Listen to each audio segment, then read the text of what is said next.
Apache warriors saved a white widow from outlaws, then found her wearing his mother's cross. He saved the white woman's life without knowing she wore the cross torn from his dead mother's neck.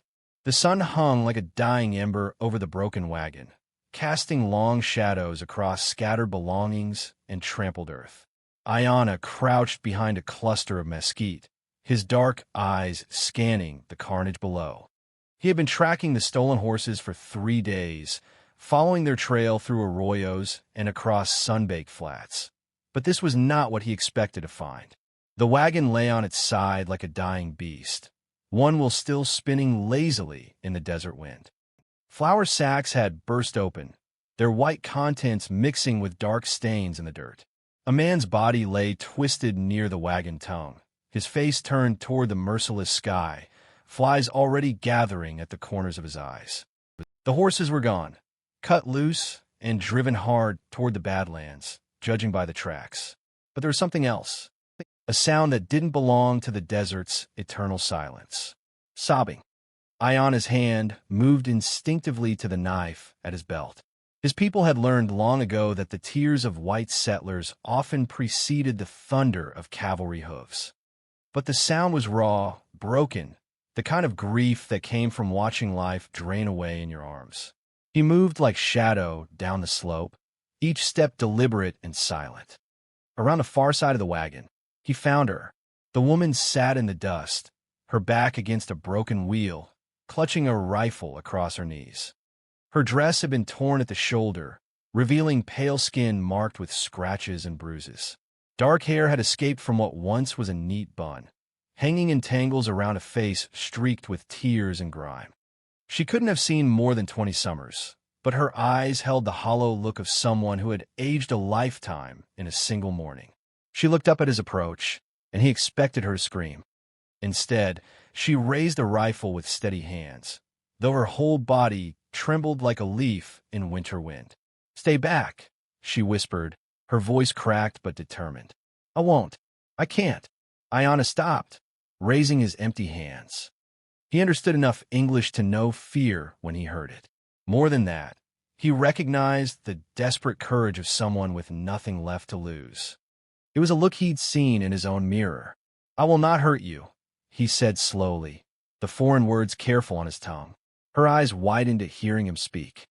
The rifle wavered but didn't lower. You're Apache." It wasn't a question. She had learned to recognize death when it wore war paint and carried a bow. But Aiyana carried no paint today, only the dust of the trail and the weight of his own ghosts. A sound drifted across the desert, the distant thunder of approaching hooves. The woman's face went white as bone. She knew that sound. The outlaws were returning. "They're coming back," she breathed. "They said they would come back." Aiyana's jaw tightened. He could see them now, 3 riders cresting the ridge, their horses dark against the burning sky. Even from this distance, he could read their intentions in the way they rode. Loose and confident, men who had taken what they wanted and were returning to take more. The woman tried to stand, but her legs gave way. The rifle clattered to the ground as she fell back against the wheel, her strength finally failing her. She looked up at Aiyana with eyes that held no hope, only the terrible acceptance of someone who had already lost everything that mattered. "Please," she whispered, "if you have any mercy in you, don't let them take me alive." Something twisted in Aiyana's chest. He had killed white men before, soldiers and settlers who had invaded his people's sacred places. He had watched their towns burn with satisfaction, heard their women scream with the same indifference they had shown his own. Justice, his war chief called it, the circle of blood that could never be broken. But this woman had not burned his village.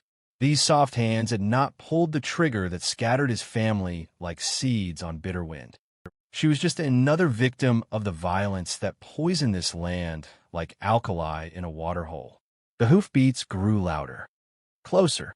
Aiyana reached for his bow, feeling the familiar weight of yew wood in his hands. 3 arrows remained in his quiver, 3 chances to change the course of 2 lives forever. He could slip away into the rocks and let the desert reclaim another tragedy. Or he could stand and fight for someone who had never shown kindness to his people. The woman watched him, understanding passing between them without words. She had seen the moment of choice in his eyes, the war between old hatred and something harder to name.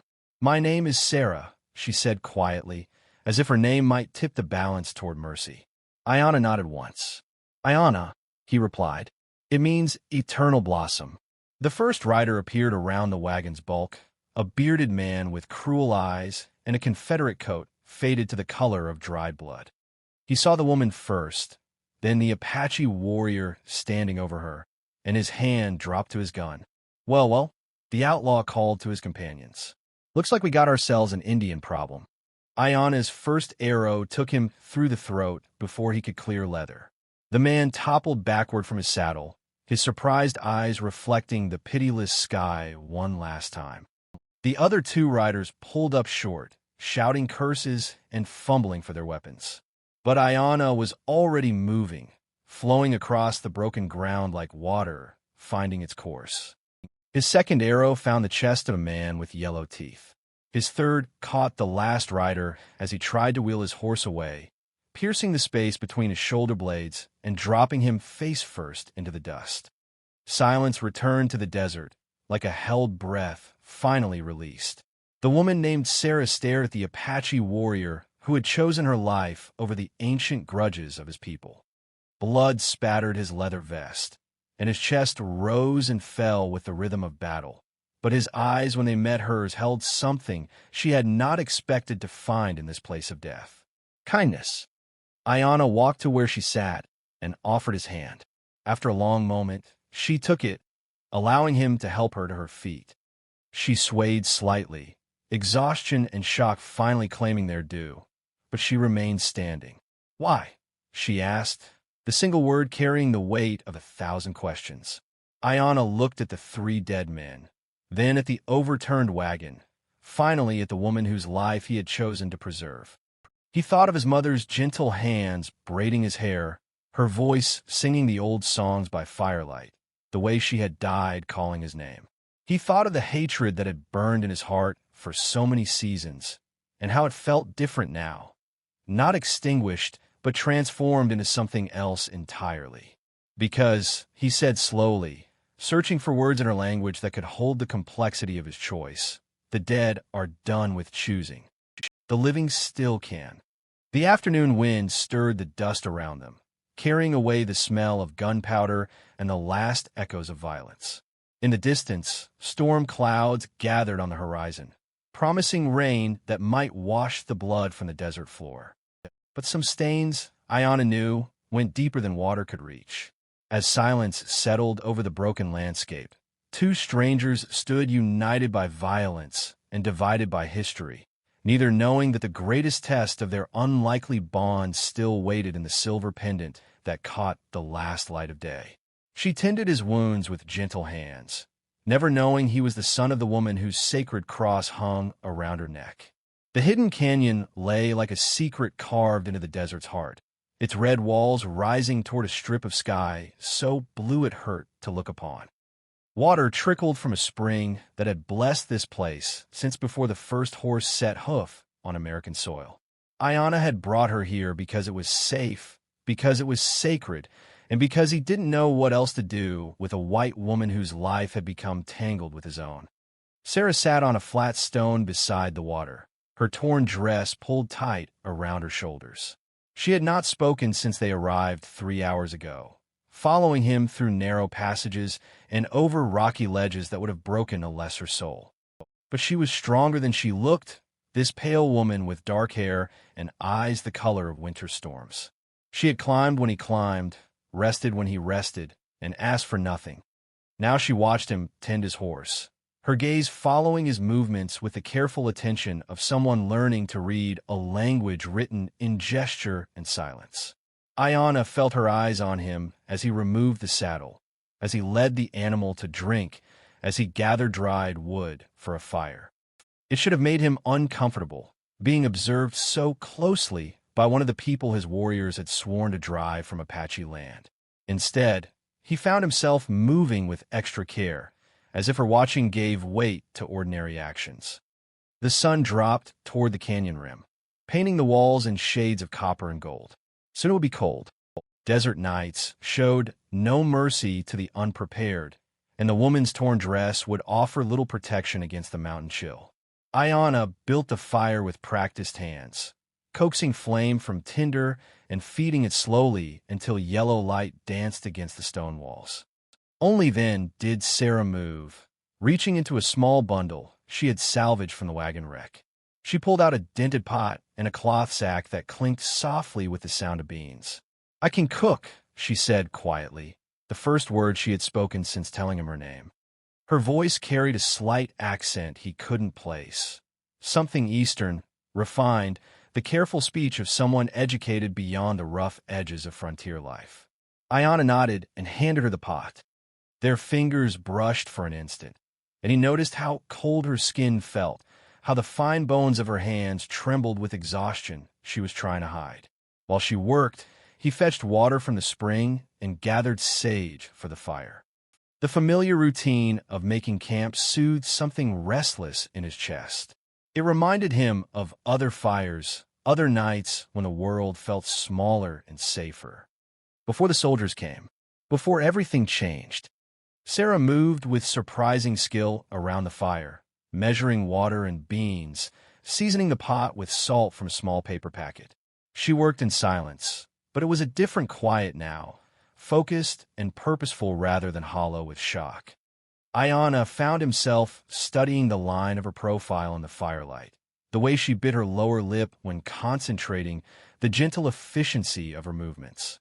"You're wondering why I don't run," she said without looking up from the pot. The observation caught him off guard. He had been wondering exactly that. 3 days ago, I would have run, she continued, stirring the beans with a wooden spoon.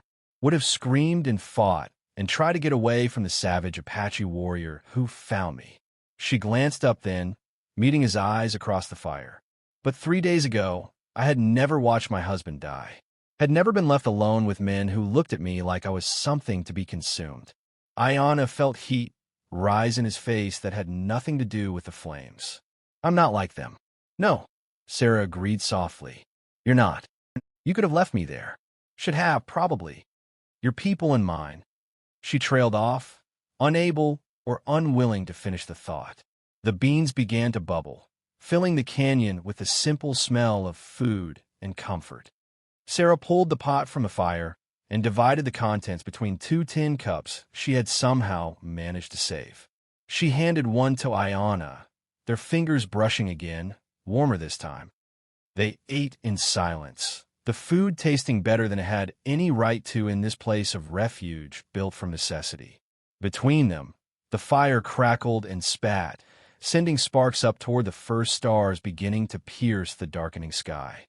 "I was a teacher," Sarah said suddenly. "Back in Ohio. Taught children their letters and numbers." She smiled, but it was a fragile thing that didn't quite reach her eyes. "Thomas, my husband, he convinced me to come west. Said we'd build something beautiful out here. A school, maybe.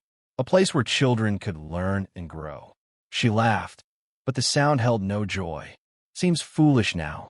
All those dreams scattered in the dust with everything else." Aiyana set down his empty cup. "Dreams are not foolish, only dangerous." "You speak English well," Sarah observed. "Missionary school," he said simply, before I understood what they wanted to take from us. Something passed between them then, and recognition of shared loss that needed no explanation. Sarah reached up to touch something at her throat, a gesture so quick and unconscious that Aiyana almost missed it. Almost. But the movement caught the firelight, and for just an instant, he glimpsed something silver resting against the hollow of her neck, something that made his breath catch and his heart stumble over its next beat. A cross, small and delicate, nearly hidden beneath the torn fabric of her dress. Aiyana forced himself to look away, to focus on banking the fire for the night. It was nothing. Crosses were common among the white settlers, as common as the desert thorns that drew blood from unwary hands. There was no reason for the sight of it to make his chest feel tight, no reason for old memories to stir like smoke in still air. But as Sarah arranged her shawl around her shoulders and settled against the canyon wall to sleep, Aiyana found his eyes drawn back to that small glint of silver. In the dying firelight, it seemed to pulse with its own rhythm, like a second heartbeat, keeping time with secrets he wasn't ready to name. The night settled around them, vast and full of stars. Somewhere in the distance, a coyote called out its lonesome song, and the sound echoed off the canyon walls before fading into silence. Sarah's breathing deepened into the steady rhythm of exhausted sleep, but Aiyana remained awake, watching the embers burn down to ash while questions he couldn't yet ask burned steady and bright in his mind. The woman slept with one hand pressed to her throat, fingers curved protectively around whatever sacred thing she carried there. In sleep, her face looked younger, softer, touched by dreams that carried her far from this place of refuge and violence. She looked, Aiyana thought, like someone who had once believed the world held more kindness than cruelty. He wondered what it would cost them both to discover whether she was right. As the fire burned low and the canyon held them safe in its ancient embrace, neither the Apache warrior nor the widowed teacher could have known that the greatest test of trust lay not in the violence they had survived together, but in the small silver truth that rested close to her heart. The moment he recognized his dead mother's cross hanging around the white woman's neck, 20 years of buried rage erupted like a volcano in his chest. Dawn came soft to the canyon, painting the red walls with shades of rose and gold. Sarah woke to the sound of water moving over stone and the distant call of a hawk riding the morning thermals. For a moment, in that space between sleep and waking, she forgot where she was. Forgot the wagon, the blood, the terrible sound her husband had made when the life left his body. Then she opened her eyes and saw Aiyana kneeling by the spring, his long black hair falling like a curtain as he washed his face in the cold water. The sight of him brought everything rushing back: the outlaws, the rescue, the strange sanctuary he had led her to. 3 days they had shared this hidden place. 3 days of careful kindness and words measured out like precious water. She sat up slowly, her body stiff from sleeping on stone. The morning air carried a bite that made her pull her shawl closer around her shoulders. Across the small space that separated them, Aiyana glanced up from the water, his dark eyes checking on her with the same quiet attention he had shown since bringing her here. "You slept," he observed. "A little." She touched her throat unconsciously, feeling for the cross that had become her anchor in this strange new world. "I dreamed of home. Good dreams." Sarah considered this as she made her way to the spring.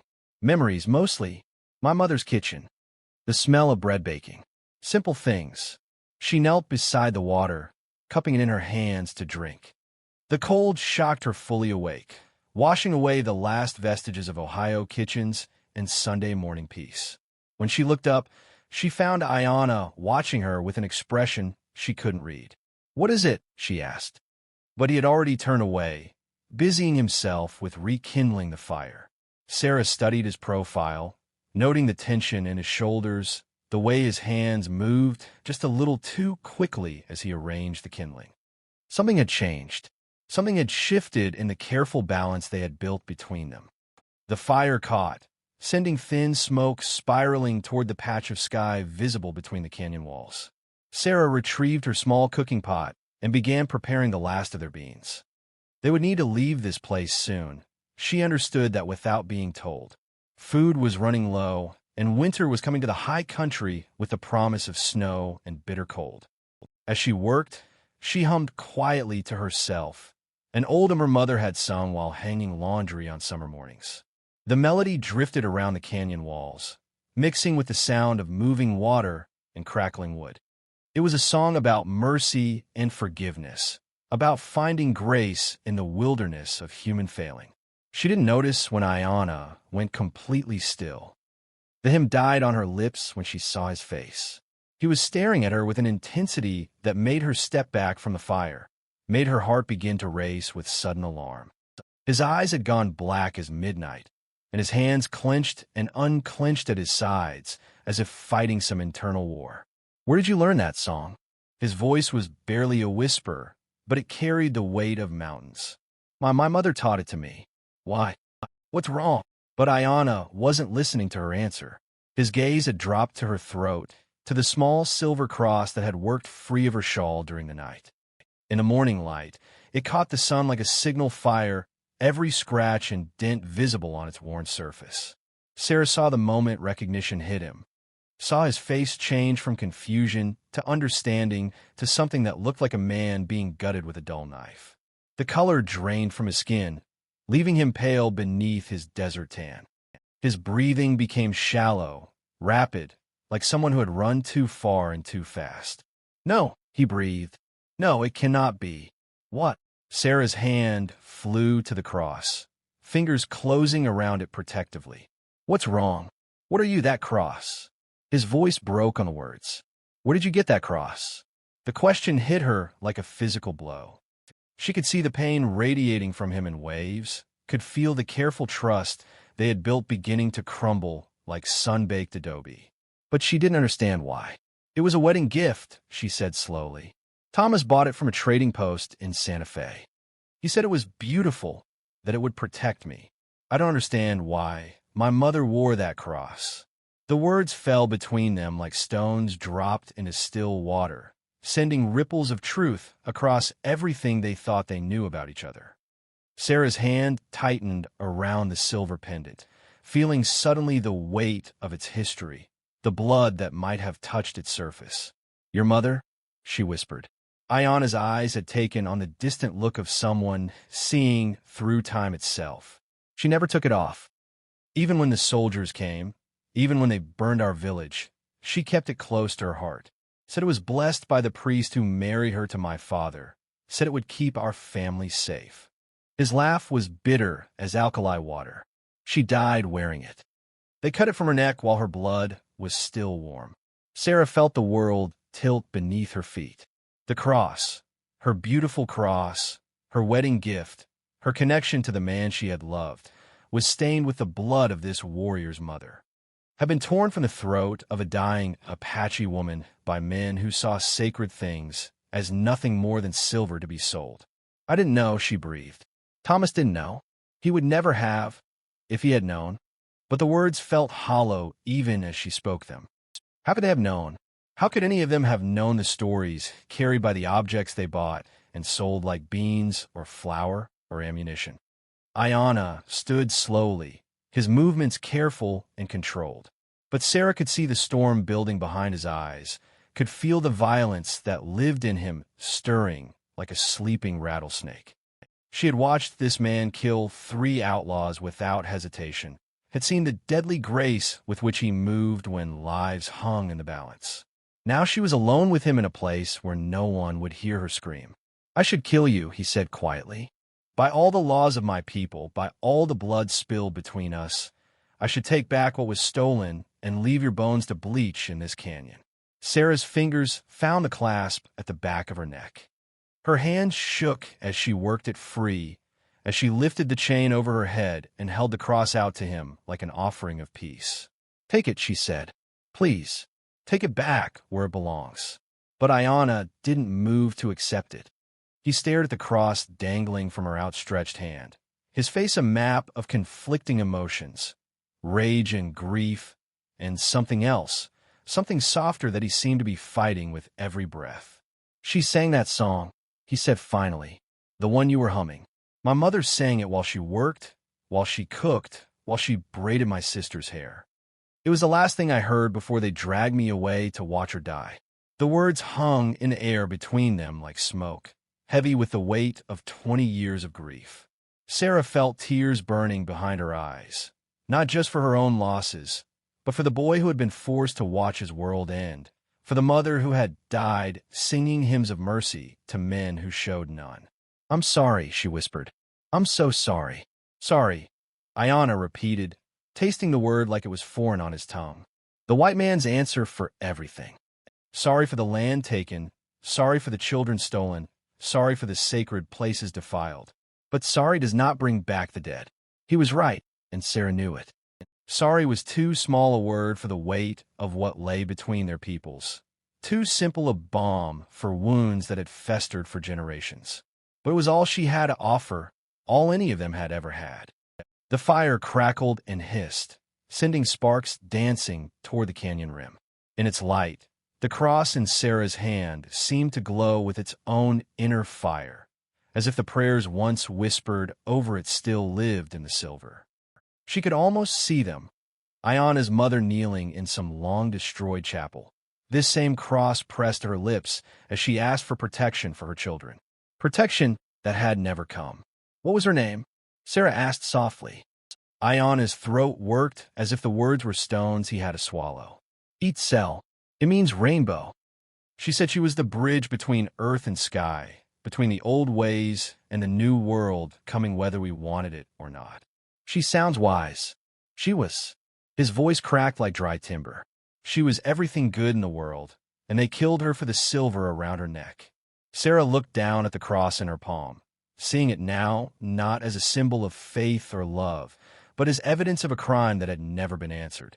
A mother's blood, a son's grief, a sacred thing turned into commerce by men who understood neither mercy nor justice. But as she studied its worn surface, she began to see something else. Tiny scratches along the edges, marks too deliberate to be accidental wear. Letters, perhaps, or symbols carved by loving hands. There's writing on it, she said. Here, on the back. Can you read it? Aiyana moved closer, close enough that she could smell the sage smoke in his hair, close enough to see the silver threads of premature grief at his temples. He took the cross carefully, as if it might crumble at his touch, and turned it toward the firelight. For a long moment, he said nothing. Then his shoulders began to shake, and Sarah realized with shock that the fierce Apache warrior who had saved her life was crying. In the flickering light of their small fire, surrounded by canyon walls that had witnessed 1,000 years of human sorrow and joy, two broken souls stared at a piece of silver that held the power to destroy them both, or forge something stronger than the hatred that had divided their worlds. After rain, when he placed his dead mother's cross back around the white woman's neck, he chose forgiveness over vengeance, and changed both their lives forever. The tears fell like the first drops of a long-awaited rain, cutting clean tracks through the dust on Aiyana's cheeks.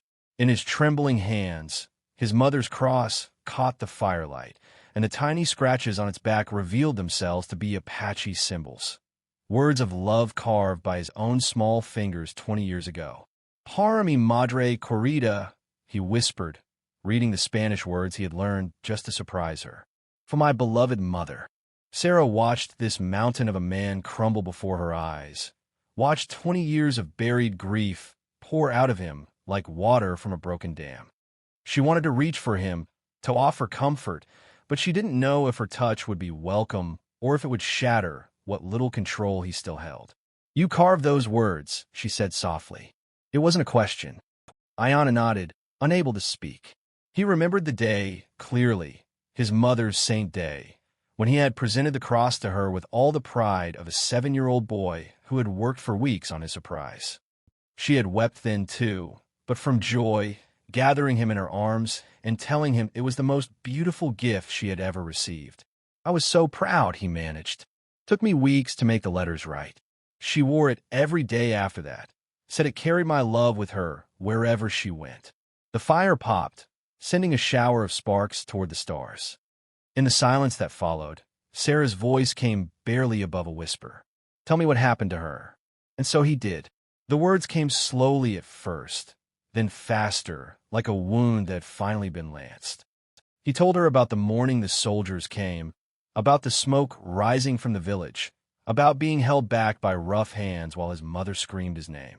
He told her about the officer who cut the cross from her neck while she lay dying, about how casually the man had pocketed it like it was nothing more than coin found in the street. Captain Morrison, Aiyana said, the name like poison on his tongue. I learned his name later. Learned he sold everything he stole from our dead to trading posts across the territory. Made good money from our grief. Sarah's face had gone pale as moonlight. Morrison, she repeated. Thomas bought the cross from a man named Morrison. In Santa Fe, 2 months ago. He said the man had a whole collection of Indian artifacts, called them spoils of war. The truth hung between them like a blade, sharp and terrible and impossible to unsee. Sarah's wedding gift, the symbol of her new life with Thomas, had been purchased with the blood of Aiyana's mother. The cross that had blessed their marriage had been torn from the throat of a dying woman who had done nothing more than love her children. Thomas didn't know, Sarah said desperately. He would never have bought it if he had known where it came from. He was a good man, Aiyana. He was kind. Kind men can commit cruel acts without knowing, Aiyana replied, his voice hollow as winter wind. That does not make the cruelty less real. Sarah looked down at the cross in her hands, seeing it now as if for the first time. She could almost feel the weight of the blood it carried, the grief embedded in its silver surface. It had been blessed, yes, but not in any church. It had been blessed by a mother's love and cursed by a son's loss, made sacred by suffering too deep for words. "What do you want me to do?" she asked. Aiyana was quiet for so long that Sarah wondered if he had heard her. When he finally spoke, his words came slowly, as if each one cost him something precious. "I want to hate you," he said. "I want to see my mother's killer in your face. I want to take back what was stolen and let the desert claim another white woman's bones. It would be justice the way my people understand it." Sarah's breath caught in her throat. She made no move to run, no sound of protest. She simply waited, holding the cross between them like an offering. "But when I look at you," Aiyana continued, "I see something else. I see the woman who tended my wounds without being asked, who shared her last food with a man she had every reason to fear, who wept for my mother's suffering as if it were her own." He reached out slowly, his fingers covering hers where they held the cross. His touch was gentle, careful, as if she were made of something fragile that might break. "My mother believed that hate was a poison that killed the one who carried it more surely than the one it was meant for. She said the strongest warriors were not those who could kill, but those who could choose not to kill when they had the power to destroy." Sarah felt her heart hammering against her ribs. "What are you saying?" Aiyana lifted the chain from her hands, the cross spinning slowly in the firelight. For a moment, Sarah thought he would pocket it, reclaim it as his rightful inheritance. Instead, he moved behind her and gently placed it around her neck again, his fingers working the clasp with surprising tenderness. "I'm saying that my mother would not want her cross to carry hate into the world. She would want it to protect someone who understands its true value. Not the silver it's made from, but the love it represents." The cross settled against Sarah's throat, warm from Aiyana's touch. She could feel its weight differently now, not as burden, but as responsibility. It carried the prayers of a dead Apache woman, the grief of her son, the innocence of a white couple who had stumbled unknowingly into a web of historical pain. "I don't deserve this," Sarah whispered. "None of us deserve the gifts we receive," Aiyana replied. "But we can choose what to do with them." They sat in silence as the sun climbed higher, painting the canyon walls in brilliant shades of red and gold. Around them, the desert was waking up, lizards scurrying between rocks, birds calling from hidden perches, the endless whisper of wind through stone. "I have to go east," Sarah said finally. "I have a sister in St. Louis. She'll take me in, and I must return to my people. They will be worried." Neither moved to begin packing. The moment felt too fragile, too precious to break with the practical business of departure. They had found something in this hidden canyon, something neither had expected. Not love, exactly, but something deeper. Understanding, perhaps. The recognition that human hearts could be larger than the hatreds that tried to contain them. "Will you remember this place?" Sarah asked. Aiyana smiled for the first time since she had known him, and the expression transformed his entire face. "I will remember everything." An hour later, they stood at the canyon's mouth, ready to return to a world that would never understand what had passed between them. Sarah's few belongings were tied in a bundle, and Aiyana had given her his gentlest horse to carry her toward the railroad town 50 miles east. She mounted carefully, settling into the unfamiliar saddle. From horseback, she looked down at the Apache warrior who had saved her life, who had chosen mercy over justice, who had given her back his mother's cross with hands that could have just as easily taken her life. "Thank you," she said, the words too small for what lay between them. Aiyana placed his hand on the horse's neck, steadying the animal. "Ride carefully. The desert forgives no mistakes." Sarah reached up to touch the cross at her throat one more time. "I'll take care of it. I promise. I'll tell my children about her, about Itzel, who was a bridge between worlds. And I will tell my people that not all white hearts are made of stone." They parted then, Sarah riding east towards civilization and whatever future waited beyond the horizon. Aiyana turning west toward his village and the questions his absence would raise. Neither looked back, though both felt the pull of it, the desire to hold onto this moment when two wounded souls had found healing in the most unlikely place. The canyon kept their secret, as it had kept 1,000 others over the endless years.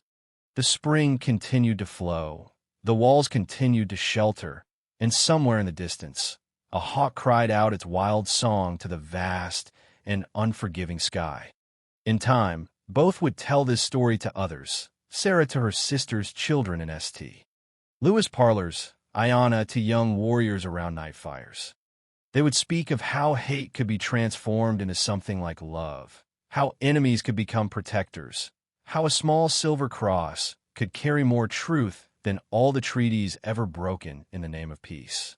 But they would never speak of how hard it was to ride away from forgiveness once you had tasted it, or how the desert seemed larger and lonelier after you had shared its silence with someone who understood the weight of loss.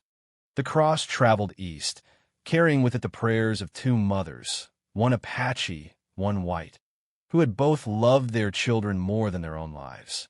And in the space between grief and grace, between justice and mercy, it became something new, not a symbol of faith stolen and sold, but of humanity reclaimed from the dust of old hatreds. Some wounds, after all, can only heal when we choose to transform our pain into protection for others. The desert wind carried their story across the vast emptiness, where it joined the countless other tales of souls who had found each other in the wilderness and chosen love over the easier path of hate, proving that even in the harshest places, the human heart could bloom like a flower after rain.